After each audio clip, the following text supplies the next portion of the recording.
प्रेम विवाह, ये मैं क्या सुन रहा हूँ। दद्दा की भ्रुकुटी तनी हुई थी। आकृति से शादी करना चाहता हूँ। आज तक इस घर में न प्रेम विवाह हुआ है न होगा।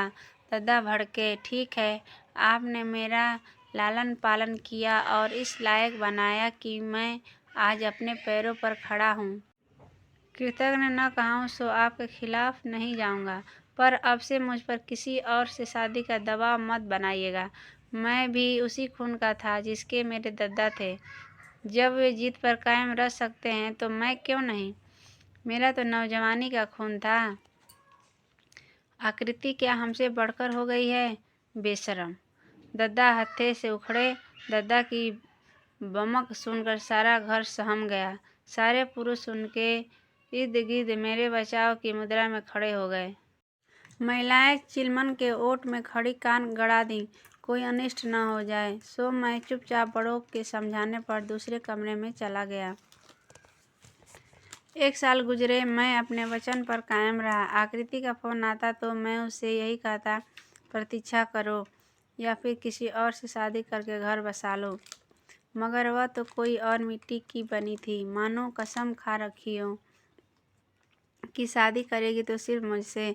पहली बार जब मैंने उसके सामने दोस्त बनने का प्रस्ताव रखा था तो तनिक शर्माते हुए बोली, मैं उसी को दोस्त बनाऊंगी जो मेरा पति बनने का वचन देगा। गजब का आत्मसम्मान था। अपने कद काठी पर न जाने कितनी सुंदरियों को नतमस्तक किया। पहली बार किसी ने मेरी पेशकदमी को ठुकराया। मैंने इसे अन्यथा नहीं लिया, बल्कि मैं उसके जवाब से खुश था।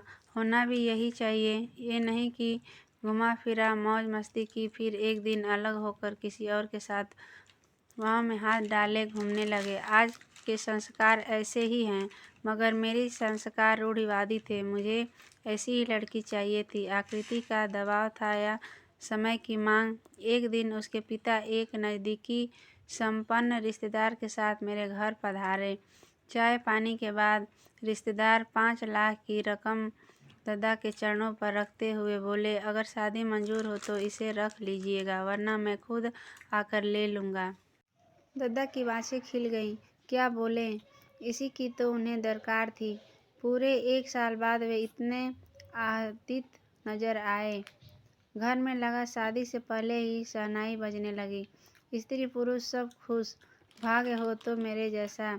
मनपसंद लड़की भी मिली, लक्ष्मी भी मिली। और क्या चाहिए। चाचियों भाभियों को मेरे तकदीर पर रश्क आने लगा। वाह लल्ला जी, क्या बाजी मारी है। सुनकर मेरे गाल रक्तिम हो गए। मुस्कुरा भर दिया। दद्दा जोर से बोले, बिस्कुट से काम नहीं चलेगा, कुछ मिठाई वगैरह भी ले आओ। वे लड़की वाले की तरफ मुखातिब हुए।